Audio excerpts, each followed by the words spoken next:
Madame, Messieurs, bonsoir et bienvenue aux 20h décalées des 30 minutes, juste après les briefings presse sur la restitution de l'accord de paix entre la RDC et les Rwandais. Tout de suite, voici les titres. Tout d'abord, cette phrase « Je suis disposé à participer à la formation du gouvernement d'union nationale », propos de l'ancien Premier ministre et président national du parti Nouvel Élan, Adolphe Muzito, reçu par le chef de l'État, Félix-Antoine Tshisekedi, dans le cadre de consultations politiques. On fait le point sur ces échanges dans un instant dans ce journal. Apprendre l'entrepreneuriat en langue des signes. Quoi de plus difficile pour les malentendants qui veulent se lancer dans les affaires? Être malentendant est un handicap à surmonter et non une fatalité.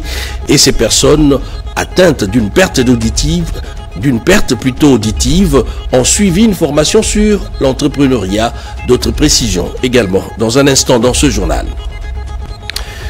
Bienvenue à tous. Les violences sur la population comme mode de gestion dans les zones occupées par les troupes rwandaises en République démocratique du Congo, eh bien, le chef de l'État Félix-Antoine Tshisekedi a reçu à ce sujet Pramila Patten, représentante spéciale du secrétaire général des Nations Unies en matière de violences sexuelles commises en période de conflit. Gilles Tutumbai et Coco Molisho.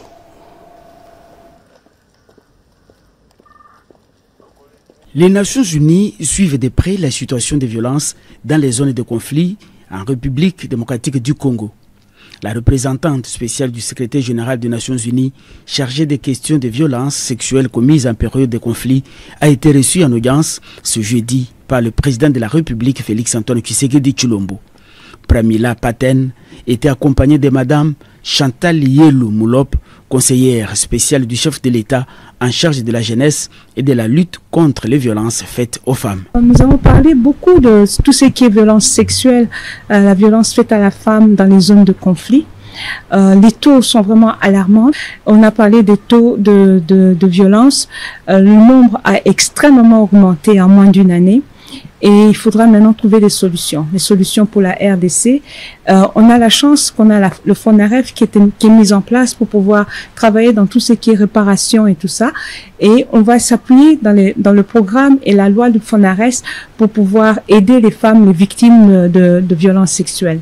Le chef de l'État est vraiment concerné par la situation de l'Est de notre pays, bien qu'on a gagné cette victoire, la victoire de la paix, mais il est quand même concerné par les cas de violence qu'il y a à l'Est du pays, la violence sexuelle. C'est surtout de ça qu'on essaie de trouver des solutions pour qu'on en finisse avec ce cas, avec ce fléau. Notez que Pramila Patten travaille activement dans la protection des droits des femmes et des enfants, en particulier dans les zones de conflit. Vous allez le voir sur ces images, des pas assurés et sûrs de son élan, comme le nom de son parti Nouvel Élan. L'ancien Premier ministre Adolphe Muzito salue la signature de l'accord de paix entre la RDC et les Rwandais. Il s'est dit également disposé à participer à la formation de la nouvelle équipe gouvernementale. Adolphe Muzito, après Martin Fayulu, a été reçu par le président de la République Félix-Antoine Tshisekedi. On en parle dans ces reportages de la presse présidentielle. Suivez. C'est une des figures bien connues de la politique congolaise. Ancien Premier ministre et président du parti d'opposition Nouvel Élan, Adolphe Muzito est venu rencontrer le président de la République, Félix-Antoine Tshisekedi Tshilombo, et lui présenter sa contribution sur la sortie de crise. Après plus d'une heure d'échange, il se dégage une convergence des vues sur plusieurs questions d'intérêt national. Mon parti et moi, d'abord, nous avons commencé par le remercier pour les performances réalisées. D'abord, de manière générale, on le critiquait, on disait des lui qui se promenaient beaucoup à travers le pays, plutôt à travers les pays étrangers, etc. Mais aujourd'hui, les résultats sont là, à savoir qu'il a réussi avec la communauté internationale d'obtenir que le Rwanda soit compris comme un pays qui agresse la République démocratique du Congo en utilisant des sous-fifres, c'est-à-dire des rebelles qu'il crée sur le terrain. Et donc les États-Unis ont obtenu finalement, sous son égide, la signature d'un accord qui désormais permet que les Rwandais puissent se retirer de notre pays ainsi que les rebelles qui nous ont fabriqués. Ce qui hier était pillé par le Rwanda comme tout simplement un sous-traitant. Désormais, le Congo va l'exploiter ensemble avec le pays du monde, tous les pays du monde et principalement les États-Unis, qui est le chef de file de cette initiative-là. Quant à l'accord de paix signé vendredi 27 juin dernier, le leader du parti Nouvel Élan responsabilise les gouvernements à apporter plus d'éclairage à la population pour faire taire les spéculations. Il est normal que l'accord soit l'objet des critiques de la part des citoyens. Il faudra de plus en plus que le gouvernement l'explique davantage. Mais s'il y a des faiblesses qui s'avèrent, des vraies faiblesses, nous allons amender. Nous allons réfléchir et corriger au fur et à mesure que l'accord va être mis en œuvre. Adolphe Mozito s'est dit disposé à participer dans un gouvernement d'union nationale. J'ai donné ma position pour dire que j'étais disposé à participer à la formation du gouvernement et que pour moi, mes idées, je voulais qu'elles soient prises en compte dans la mesure du possible, quitte à ce qu'on discute avec le président de la République et le gouvernement dans l'ensemble pour qu'on voit, ou la coalition dans l'ensemble pour voir quels sont les enrichissements que je peux apporter qui peuvent intéresser la vision du président de la République. L'ancien Premier ministre Adolphe Mozito a présenté une proposition aux garants de la nation au sujet de l'organisation d'un dialogue dans la mesure du possible.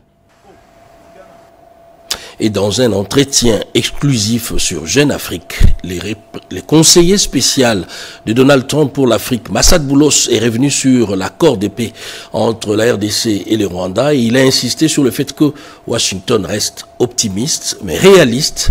Et quant à la neutralisation de supposés FDLR et les retraits des troupes rwandaises de la République démocratique du Congo, le monsieur Afrique du président Trump a estimé que cela se fera simultanément. Gaborone au Botswana a été pendant un moment capitale de la jeunesse des États membres de la SADC. La jeunesse de la RDC a pris une part active au Conseil de la jeunesse des États membres de la SADC et a porté la voix du pays face aux défis sécuritaires dans la partie est du pays. C'est un commentaire signé Chimène Dondo. Ils ont fait rayonner les couleurs de la RDC au cœur de l'Afrique australe. À Gaborone au Botswana, la jeunesse congolaise a porté une voix forte, engagée résolument panafricaine. Du 26 au 30 juin 2025, la capitale botswanaise a accueilli le Conseil de la jeunesse de pays membres de la SADC. Une rencontre stratégique autour de 5 piliers de l'agenda 2050 de la communauté régionale. À la tête de la délégation congolaise, Loumeya Masuta Jonathan, président du Forum international de la jeunesse africaine pour le développement de l'Afrique, FIJIDA. À ses côtés, 3 visages de l'engagement jeune. Noéla Bouanga, spécialiste des affaires administratives, Régiti Kazala, en fonction à l'Union africaine, et Arelia Boula, expert en intégration régionale. Leur engagement a apporté ses fruits.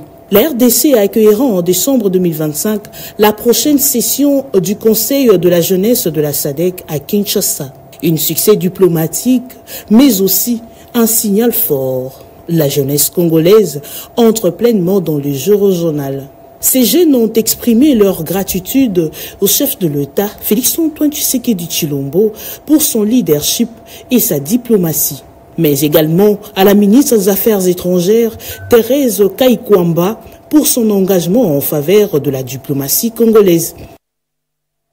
Et les rapporteurs de l'Assemblée nationale, Jacques Njoli, a procédé à l'ouverture de la 2e édition du cadre de concertation sur l'agenda genre, droits, femmes et jeunes filles. C'est un commentaire de Keren Kankolongo. La violence sexuelle liée au conflit est un crime contre l'humanité et constitue un génocide en vertu du droit international menaçant la sécurité internationale et collective, non sans entraver l'instauration d'une paix durable. Elle a des répercussions sur la santé physique, sexuelle, reproductive et mentale des victimes. Pour commémorer cette journée liée à l'élimination des violences sexuelles en temps des conflits, la structure Afiamama, en collaboration avec l'Assemblée nationale, avec l'appui financier de l'ambassade de France, a organisé la 2e édition du cadre de concertation sur l'agenda genre de droits des femmes et des filles. Le président de l'Assemblée nationale de la République démocratique du Congo, l'honorable Vital Kamerhe, considère qu'il est de notre devoir institutionnel de faire de cette lutte une priorité nationale. Nous sommes représentants du peuple et ce peuple est frappé par cette tragédie des conflits dont les conséquences, c'est essentiellement sur les femmes. Cette journée internationale est un moment de réflexion et de mobilisation. Elle nous rappelle avec force les souffrances incommensurables endurées par les victimes et nous invite à redoubler d'efforts pour mettre fin à ces atrocités. Cette cérémonie a connu la participation des différentes personnalités, notamment le rapporteur de l'Assemblée nationale, le professeur Jacques Njoli, la rapporteure adjointe Dominique Munongo Anamizi, la représentante de la ministre du Genre, Famille et Enfants, les ambassadeurs de France et de Norvège, différentes structures de la société civile ainsi que d'autres personnalités de marque. Violences sexuelles et autres sévices dans les espaces occupés, l'implication de la police, il en a été question à la vice-primature de l'Intérieur. L'objectif est de doter la RDC d'un cadre juridique plutôt renforcé. Bobo Anan Mokonzi nous en dit un peu plus. En attendant la mise à jour et la validation de la feuille de route sur l'engagement de la police congolaise dans la lutte contre l'agression sexuelle et harcèlement dans des zones de guerre, la MONUSCO salue l'avancée significative dans le traitement des dossiers et la baisse de l'ampleur de cas de violence à travers les actions mises en place par le vice-premier ministre, ministre de l'Intérieur et Sécurité, Maître Luko Ojek Meshabani, pour lutter contre ce phénomène. Ces faits précités constituent des infractions pour la plupart, ne restent impunis avec l'instauration d'un état de droit. Vision du chef de l'État, Félix-Antoine Tshisekedi Tshilombo. Plusieurs agents en uniforme ont été condamnés pour crimes sexuels. Condamnation exemplaire pour les droits des femmes. On s'est rendu compte que le nombre de policiers qui commettent les actes de violence sexuelle a extrêmement diminué. Pour cela, nous félicitons quand même la PNC. Autour de cette question, les experts œuvrant dans les secteurs de violences sexuelles en RTC et une délégation des Nations Unies, conduite par Mme Pramila, accélèrent les travaux pour la signature rapide de la dite feuille de route. Elle était accompagnée par Mme Chantal Yelou Moulop, coordonnatrice du service spécialisé en charge de la jeunesse, lutte contre les violences faites aux femmes et à la traite des personnes. On doit aussi continuer parce qu'il y a d'autres engagements que la PNC devrait se mettre en place. L'idée est d'actualiser et de doter la République démocratique du Congo d'un cadre juridique renforcé afin de prévoir des mesures de protection spécifiques pour les victimes de violences sexuelles et garantir la protection des populations dans des zones sous occupation des agresseurs. Dans l'entretemps, le vice-premier ministre, ministre de la Défense nationale, Guy Kabongo Mwandiavita, poursuit avec son itinérance dans les garnisons de la capitale. C'est jeudi, il s'est rendu au secrétariat général aux anciens combattants avant de visiter les installations de l'auditorat général des forces armées de la République démocratique du Congo. Sandra Niangui et Jiresto Fungier. Soucieux de s'imprégner des réalités de chaque structure rattachée aux forces armées congolaises, le vice-premier ministre, ministre de la Défense nationale et des anciens combattants, Guy Kabongo Mwandiavita, ne laisse nulle part où la main n'est pas ses repasses. Son objectif, voir, constater et toucher du doigt le quotidien de ses services afin d'y apporter sa politique qui fonde sur la mise en condition des FARDC suivant le trinôme FEC, formation, équipement et casernement. Cette visite au secrétariat général aux anciens combattants et à l'auditorat général des FARDC s'inscrit dans ce cadre. La mission qu'il m'a confiée le 28 mai de l'année dernière, c'est de réorganiser et bâtir une armée réellement nationale, forte et républicaine. Et dans cette armée, une justice militaire juste, dotée de tous les moyens qui doivent lui permettre d'exercer ses missions que vous venez d'énumérer. Pour la secrétaire générale aux anciens combattants, le général-major Kabwanga, qui n'a pas manqué de remercier Maître Guy Kabongo Mwandiavita, le tout premier ministre de la Défense nationale, a visité leurs installations. Elle a soulevé quelques difficultés rencontrées, notamment la spoliation des terres destinées aux anciens combattants et plusieurs occupations illégales de leurs concessions sans être exhaustives. Maître Gika Bombo Modianvita s'est engagé à s'impliquer personnellement et à user de toutes les voies de droit pour une solution durable. À l'auditorat général des FARDC, l'auditeur général, le lieutenant général Likou Liabakoumi a fait un exposé sur le fonctionnement de l'auditorat général des FARDC. Face à cette problématique liée à la capacité d'accueil dans ces prisons militaires, l'auditeur général a plaidé pour la réhabilitation de certains centres pénitentiaires à travers le pays, mais également l'augmentation de leur capacité d'accueil. Fidèle à la mission lui assignée par le commandant suprême des FARDC, Félix Antoine Tshisekedi Tshilombo, celle de rebâtir et de réformer les forces armées congolaises, Maître Gika Bombo Modianvita s'y emploie. La zone économique spéciale de Maluku s'est construite et s'étend au-delà de l'espace prévu suite à une demande croissante.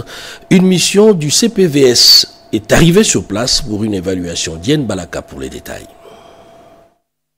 Une mission de suivi et d'évaluation pour mettre tout au clair sur la situation actuelle de la zone économique spéciale de Maluku. Mandatée par le coordonnateur du CPVS, cette mission vise deux objectifs principaux: dresser un état des lieux de l'avancement de travaux et s'assurer de la conformité des actions menées sur le terrain avec les directives présidentielles formulées lors des différentes communications officielles. Dans le cadre de la mission du CPVS, du Conseil présidentiel de veille stratégique, celle de suivre et d'évaluer les engagements emblématiques du chef de l'État, il a plu au coordonnateur de ce service spécialisé de la présidence, en l'occurrence M. François Mwamba, de nous mandater de pouvoir venir effectuer le monitoring des travaux de construction et de développement de cette zone. Avec une demande croissante en espace industriel, la zone économique spéciale de Maluku confirme sa vocation de hub industriel stratégique pour la RDC. L'objectif affiché, la création de 6 000 emplois directs dans une logique de transformation locale et de stimulation de l'économie nationale. Le directeur général de l'agence des zones économiques spéciales AZES, Ogi Bolanda, a salué l'initiative du CPVS. Nos remerciements au coordonnateur du CPVS pour avoir diligenté encore cette deuxième mission dans une autre zone économique spéciale ici à Kinshasa. Et le chef de l'État tient à ce que les zones économiques spéciales qui constituent un des piliers importants du PDI puissent se réaliser. Cette mission de monitoring s'inscrit dans la volonté du CPVS d'ancrer la redevabilité dans la gestion des projets publics tout en garantissant une exécution rigoureuse des engagements pris par le président de la République devant la nation. 3 jours d'échange entre jeunes panafricanistes ici à Kinshasa. La réflexion a tourné autour de l'éveil des consciences. Yolande Voka. 30 ans d'agression qui équivaut à 30 ans de résistance. Il est temps de rompre avec le silence. Voici un bout phrase significatif de la déclaration des étudiants, le jeune Congolais panafricain venu de tous les horizons. Déclaration faite lors de la clôture du Congrès panafricain qui s'est tenu du 30 juin au 2 juillet 2025 au Centre culturel et artistique pour les pays de l'Afrique centrale pour éveiller la conscience de jeunes. Les panafricanistes de toute l'Afrique se sont joints à la jeunesse congolaise pour répondre à la question « Comment éveiller l'esprit patriotique ?» tout en se référant au père fondateur du panafricanisme. C'est un sujet qui tient chaque Congolais et sur lequel chacun de nous voudrait avoir les instruments et les armes pour à la fois faire entendre notre voix, mais aussi exprimer notre ras-le-bol par rapport à cette situation qui a trop duré. Ce mouvement n'est pas mort, mais qu'il va encore très utilement servir à la jeunesse africaine si elle réussit à s'en emparer et en faire un outil de sa liberté. Moment tout trouvé pour le petit-fils Mandela, Kosi Mandela, de lancer un message fort d'éveil patriotique à la jeunesse africaine. Pour interpeller tous les jeunes en Kinshasa et en Afrique de pouvoir raviver le panafricanisme, championné ou dirigé par Patrice Lumumba et par plusieurs leaders africains tels que Kwame Nkrumah. Durant 3 jours, les jeunes Congolais ont fait l'autopsie de 30 ans de guerre d'agression rwandaise et sont arrivés à une conclusion, celle de créer un Conseil national des étudiants panafricanistes pour l'éveil patriotique au sein de la représentation des étudiants du Congo. Ils ont traversé le fleuve Congo pour Kinshasa. Le monde des affaires de l'Alliance des patronats francophones est arrivé à Kinshasa à la recherche des opportunités d'affaires. C'est un commentaire signé Bobo Anad Mokonzi. Après la rencontre de Brazzaville, les hommes d'affaires de l'Alliance de patronat francophone ont traversé le fleuve Congo le samedi dernier, accueillis au Bichingobila par le président national de la FEC, Robert Malumba Kalombo, qui par la suite ont eu des échanges avec le ministre de l'économie nationale Mukoko Samba sur les opportunités d'affaires en République démocratique du Congo. En accueillant cette délégation d'entrepreneurs venus de divers pays francophones, la FEC, à travers son président national à Silikine Village, a fait remarquer aux membres de l'Alliance des patronat francophone que la RDC est un pays avec diverses opportunités dans différents domaines, notamment les mines, l'agriculture, les infrastructures, l'énergie renouvelable et le tourisme. Aujourd'hui, nous sommes à Kinshasa parce qu'il y avait des patronats de l'espace francophone qui s'étaient réunis à Brazzaville. Et vous savez, Brazzaville et Kinshasa, ce sont les capitales les plus rapprochées du monde. Mes collègues présidents de différents patronats ne pouvaient pas rentrer dans leurs pays respectifs sans traverser à Kinshasa et puis dénicher un peu aussi quelques opportunités que la RDC peut leur offrir. Les patronats du monde entier, nous nous rencontrons chaque année dans un pays X. Et cette année, c'était au Congo-Brazzaville. Et comme c'était à côté, on est habitué de nous rencontrer souvent pareil avec les différentes entreprises qui font partie de nos différents patronats. Le ministre Didier Pambia a salué cette initiative en invitant les entrepreneurs à investir dans les domaines du tourisme, dans l'esprit de renforcer les chaînes de valeur dans l'espace francophone, tel que prôné à la 5e édition de Brazzaville. La FEC s'engage à structurer un écosystème entrepreneurial performant et propice à l'implantation et à la croissance des opérateurs étrangers. L'image en soi fait rêver, mais c'est pour bientôt. Des terrains de football modernes un peu partout dans la capitale. L'Agence française de développement apporte son appui pour sa matérialisation.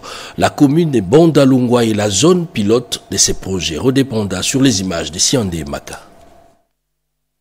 Cette rencontre entre l'Agence française du développement et les bourgmestres de la commune de Bandalungwa, assistés des notables et d'un bon nombre de jeunes, ainsi que de la directrice générale de la RTNC, Mme Sylvie Elengueniembo, native de cette municipalité, rentre dans le cadre de la mise en œuvre du projet conclu entre le gouvernement de la RDC et la France lors du séjour du président français Emmanuel Macron en RDC pour la construction de terrains modernes dans la ville-province Kinshasa. Bandal est la commune pilote pour la construction de ces terrains. Ce jeudi 3 juillet 2025, l'Agence française de développement a procédé à la projection de la maquette du dit terrain pour expliquer son contenu qui comprend l'aire de jeu de football avec les gazons synthétiques, un terrain multidisciplines sportives telles que le basketball, le volleyball, un bâtiment pour l'infirmerie, un vestiaire et des sanitaires, sans oublier les studios d'enregistrement, gradins et boutiques. On s'est réunis aujourd'hui parce que le samedi, il y aura lancement au niveau du terrain allemand. L'agence qui chapeaute le projet voulait bien éclairer encore un peu plus la lanterne des uns et des autres à ce qui concerne la faisabilité, quels sont les intérêts et tout. Et à travers ce projet, on veut réhabiliter des espaces sportifs pour qu'ils deviennent des espaces de qualité multisports, donc avec certes toujours bien sûr le foot, mais aussi le basket, le volley et en fonction des espaces et des communes, l'athlétisme, les arts martiaux et le handball, et puis des espaces culturels qui sont des endroits où la jeunesse pourra venir pratiquer son activité. L'objectif est de garantir l'accessibilité et la participation de jeunes filles à la pratique sportive inclusive aux côtés de garçons. Ces projets visent également l'amélioration de la qualité de vie, le bien-être physique pour la jeunesse au sein de la communauté, a renchéri Madame Florence Douaz Bonnet, chef du projet, les comptes de l'agence Expertise Groupe France. L'agenda Lusaka, il en a été question à la dernière réunion du Conseil national de la couverture santé universelle. D'autres précisions dans ses commentaires. C'est à l'Institut national de la santé publique que le coordonnateur du Comité national de la couverture santé universelle, le Dr Polydore Mbongani Kabila, a réuni les différentes parties prenantes du secteur de la santé. Objectif, jeter les bases d'une formation claire et d'une mobilisation concertée autour des prochaines étapes de l'agenda de Lusaka et de la mise en œuvre effective de la couverture santé universelle en République démocratique du Congo. À l'issue des échanges, le Dr Polydore Mbongani Kabila a présenté de manière succincte les résolutions adoptées lors de cette réunion de réflexion. Conscient des défis que doit relever le Conseil national de la couverture santé universelle, son coordonnateur a également exprimé les attentes de la coordination nationale vis-à-vis de l'agenda de Lusaka. Nous attendons sur deux choses. La première chose, c'est mobiliser des ressources, tant techniques bien sûr que financières, pour permettre à ce que nous mettions en place l'agenda de Lusaka pour la mise en œuvre de la couverture santé universelle, dans le sens d'un seul plan, un seul budget, un seul mécanisme de suivi et évaluation, mais aussi de démarrer le démarrage des travaux de planification pour appuyer les provinces. Parce que vous savez, nous ne pouvons pas prétendre à ce que tout le monde s'aligne s'il n'y a pas un plan qui est clair.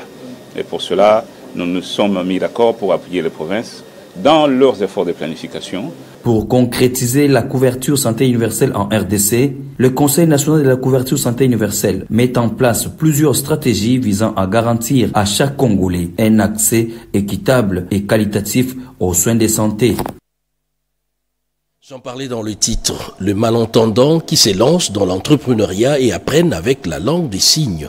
Mireille Ndeke nous en dit un peu plus dans ces reportages. Depuis près de 6 semaines, les interprètes ont bénéficié d'une immersion dans les classes classiques pour s'approprier les concepts de la formation. Les manuels sont traduits en langue, signes écrites, adaptés aux origines linguistiques. On nous a donné d'abord la chance de suivre la formation en entrepreneuriat, parce que oui, on sait interpréter, mais on n'avait pas de notions en entrepreneuriat. Et cela aussi nous a permis de traduire le manuel de la formation FIP en langue des signes parce qu'il y a des malentendantes qui n'ont pas étudié. Donc là, on devrait mélanger les signes et les signes de la RI et la langue des signes française et la langue des signes anglaise. On met les tout ensemble pour amener le bénéficiaire à accéder facilement à la formation. Et pour en avoir un cœur net, Albert Zefac, directeur des opérations de la Banque mondiale, a pris part à une séance de sensibilisation dans les classes spéciales au collège Boboto, accompagné d'autres experts venus de l'Angola et de Sao Tomé. Avec le geste traduit amplifié par les interprètes, émerveillé, Albert Zefac se montre sensible. Notre objectif, c'est d'éradiquer la pauvreté.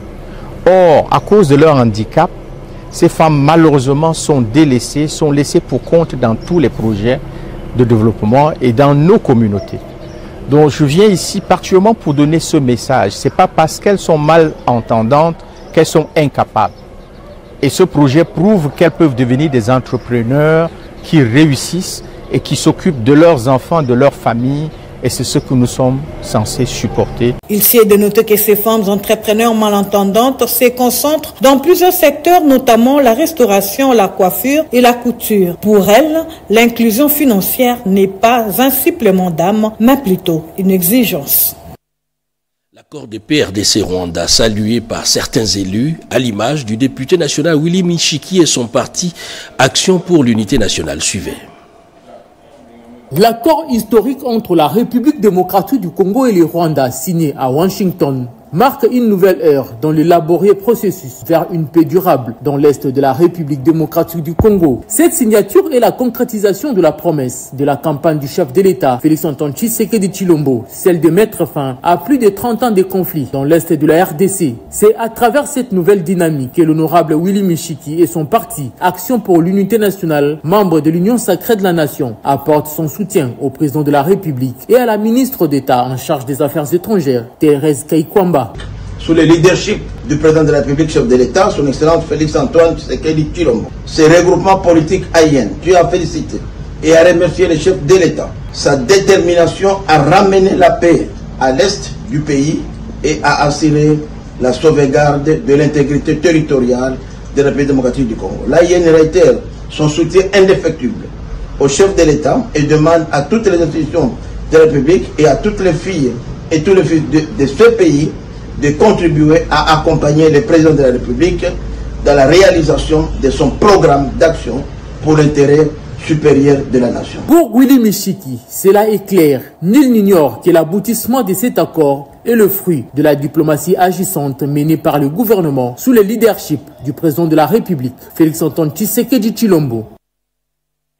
L'université de Lubumbashi et ses 70 ans, on en parle dans ces reportages. Lors de la cérémonie de proclamation du jubilé de platine de l'UNILU, plusieurs personnalités et institutions académiques ont adressé leur message de vœux à l'endroit de l'université de Lubumbashi. Le président et le recteur de l'agence universitaire de la francophonie AUF ont exprimé leur reconnaissance au professeur Gilbert Kishiba Fitula pour son engagement au sein de l'agence. En tant que président de l'AUF, à ce moment anniversaire, je veux transmettre toute l'appréciation pour une université des plus dynamiques universités qu'on peut trouver dans l'Afrique centrale et pas seulement. Une université qui est caractérisée par le professionnalisme élevé, par le dynamisme et par une solidarité qu'on a toujours vue de la part de l'université de Lubumbashi. À ce moment anniversaire, vivat crescat floreat l'université de Lubumbashi, sa communauté académique et tous les amis universitaires de la francophonie. Joyeux anniversaire l'université Lubumbashi, une université chère à mon cœur. L'université de Lubumbashi est une des universités membres de notre réseau et nous en sommes très fiers de cette université et de la qualité du développement qu'elle a réalisé ces dernières années sous le leadership de son recteur. L'université de Lubumbashi fait partie du premier réseau universitaire au monde. Vous savez qu'aujourd'hui, l'AUF a plus de 1100 universités issues de 120 pays. Et la présence des universités de la RDC en général et la présence de l'université de Lubumbashi est très chère à notre cœur. Je souhaite aussi que cet anniversaire soit un anniversaire de la paix pour la RDC pendant cette période un peu difficile et aux différentes crises que nous traversons. Représentant la CEAC, M. David Osséné a remercié l'université de Lubumbashi et son recteur pour leur accueil chaleureux lors des assises du FACESTI. Les recteurs des universités de Gand, de Mons, de Bruxelles ont quant à eux salué les 70 ans d'excellence de l'UNILU. Ils ont souhaité une croissance continue et des collaborations scientifiques toujours plus solides. Des travaux à l'arrêt pour des raisons logistiques, les travaux de réhabilitation de la route de la ville d'Ouvira doivent reprendre. Les caucus des élus de ces coins du pays ont examiné cette question, notamment les députés de ces coins, avec le ministre des Infrastructures Alexis Guizarro et Rudis Kitoto. C'est depuis plus de 3 semaines que les travaux de modernisation de la chaussée d'Ouvira sont en arrêt pour des raisons d'ordre logistique et aussi de contraintes financières. Pour activer les choses, les caucus des députés a rencontré le ministre d'État, ministre des Infrastructures et Travaux publics, pour lui exprimer son inquiétude. Ce projet qui vise à désenclaver ce coin de la province, sa réalisation sera bénéfique quant à la sécurité des personnes et de leurs biens. Nous sommes le caucus de la ville et du territoire d'Ouvira, au sud Kivu, dont je suis le doyen. Et nous sommes venus voir le ministre d'État des Infrastructures, Alexis Guizarro, qui est aussi député élu d'Ouvira, et en même temps ministre des Infrastructures et Travaux publics, pour une question majeure. L'arrêt des travaux de la route de la ville d'Ouvira qui quitte la frontière avec le Burundi, en passant par la bifurcation de Kavimvira jusqu'au port de Kalundou. Le ministre d'État nous a rassuré qu'il y a déjà un pas pour avancer. Comme autorité budgétaire, les députés nationaux élus d'Ouvira, satisfaits des échanges avec le ministre d'État des Infrastructures, promettent de jouer leur rôle pour le succès de ce projet tant attendu par la population d'Ouvira. 30 juin, on en parle encore dans ce journal. Eh bien, cette fête a été célébrée avec faste en Égypte à travers la représentation diplomatique de la RDC sur place. Suivez. L'ambassadeur de la République démocratique du Congo en Égypte, Kasongo Musenga Jean-Baptiste, a invité les membres de la diaspora congolaise à s'unir derrière le leadership du chef de l'État, Félix-Antoine Tshisekedi Tshilombo, pour relever le défi sécuritaire et socio-économique du pays à travers une diplomatie dynamique et agissante à l'échelle internationale.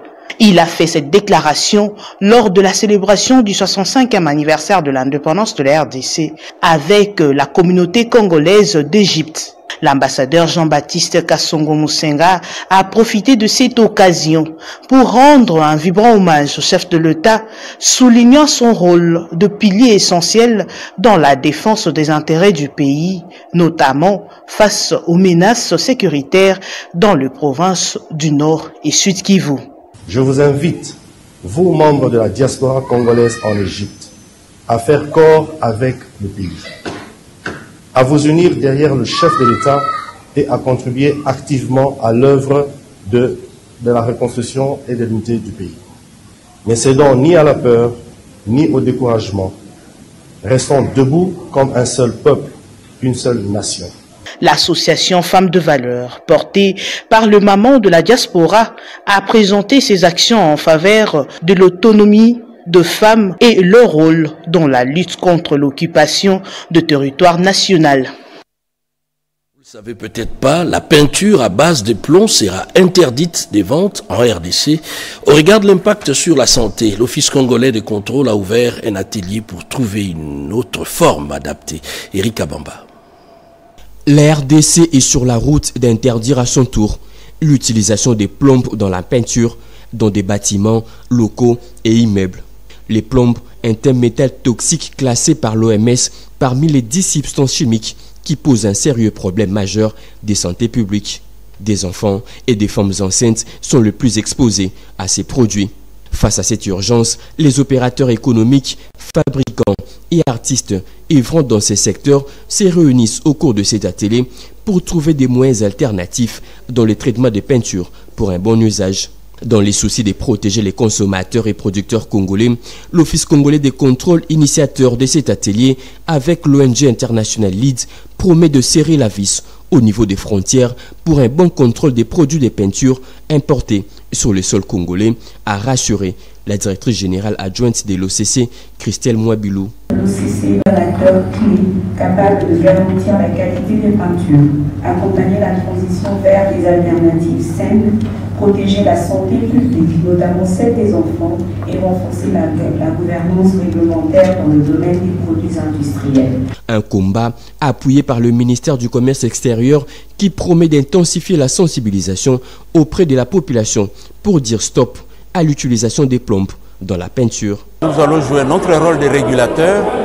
Nous allons chercher un mécanisme de sensibilisation et aux consommateurs et aux producteurs. Des méthodes de retrait sécurisées seront formulées au terme de cet atelier pour l'élimination de la peinture aux plombes qui demeure un problème non seulement pour la santé, mais également pour l'environnement. L'information vient de nous parvenir à l'instant. Le président de la République a reçu les diplomates chinois en poste à Kinshasa. Au menu, les renforcements de la coopération entre les deux États. Images et commentaires.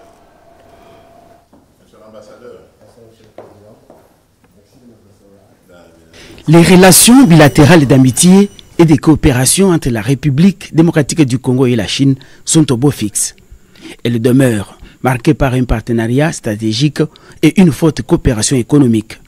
Ce jeudi 13 juillet, l'ambassadeur de Chine en RDC a été reçu à la cité de l'Union africaine par le chef de l'État Félix Antoine Tshisekedi Tshilombo. Zhao Bin est venu réaffirmer au chef de l'État la volonté de son pays de cheminer avec la RDC dans une vision de coopération gagnant-gagnant. Je suis très honoré d'être reçu tout à l'heure par le président de la République. Je lui fais une présentation des projets de coopération qui sont en cours et qui sont à mettre en œuvre entre nos deux pays dans différents domaines, que ce soit politique, économique, militaire, minière, d'infrastructure, etc. Le président a exprimé sa volonté de continuer à travailler avec la Chine pour réaliser un résultat gagnant-gagnant dans la coopération entre nos deux pays. Et à travers cette visite, il est pleinement confiant en le développement du partenariat stratégique de coopération globale qui unit la Chine et la République démocratique du Congo. Lors du forum sur la coopération Chine-Afrique en Beijing, l'année dernière, le président chinois avait exprimé son souhait de consolider la confiance politique mutuelle et le développement avec la RDC, tout en approfondissant la coopération bilatérale dans différents domaines. Et avant de boucler complètement ce journal, c'est communiqué de la Direction générale des recettes de Kinshasa DGRK qui rappelle aux contribuables, personnes physiques et morales assujetties à la retenue sur loyer, que l'échéance pour s'acquitter de leurs obligations fiscales mensuelles du mois de juin trimestriel et semestriel, premier semestre 2025 est fixé au plus tard jeudi 10 juillet 2025. Les contribuables personnes morales et les grandes personnes physiques relevant de la direction des impôts et personnes physiques relevant des directions des recettes de Gombe, Limete, Ngaliema Nord, Kinshasa et Barumbu doivent souscrire leur déclaration en ligne via les portails https://e-dgrk.com. Le non-respect de cette échéance entraîne l'application des amendes prévues par les dispositions légales et réglementaires en la matière. Communiqué signé Bitalo Moko, directeur général de la DGRK. Un autre communiqué, cette fois celui de l'inspection générale des finances IGF, qui informe une nouvelle fois de plus l'opinion publique qu'elle continue de constater la prolifération des faux comptes sur les réseaux sociaux usurpant l'identité de son chef des services Bitassimwa Bayi Christophe.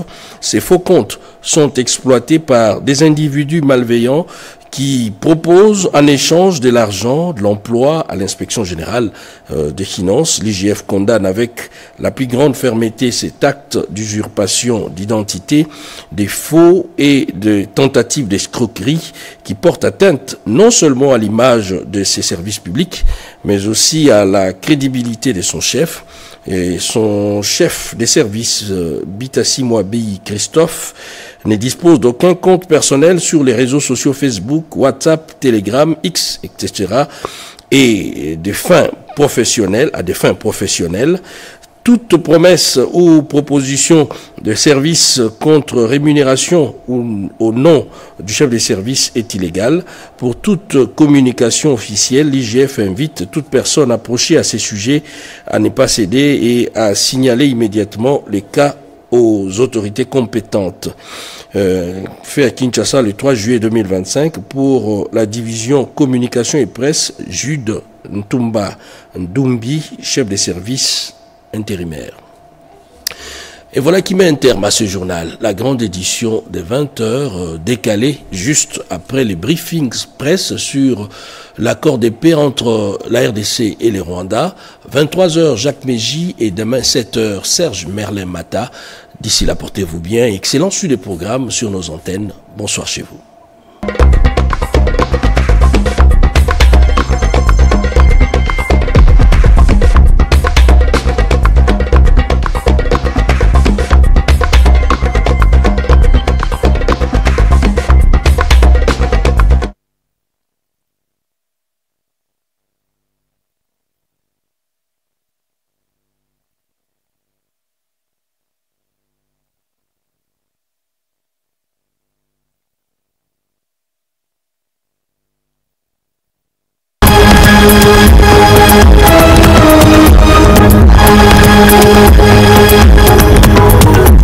Bienvenue mesdames, messieurs à cette revue de presse du jeudi 3 juillet 2025. Agression rwandaise, un nouveau rapport de l'ONU accuse Paul Kagame de vouloir annexer l'est de la RDC au Rwanda, annonce Actu 30.cd.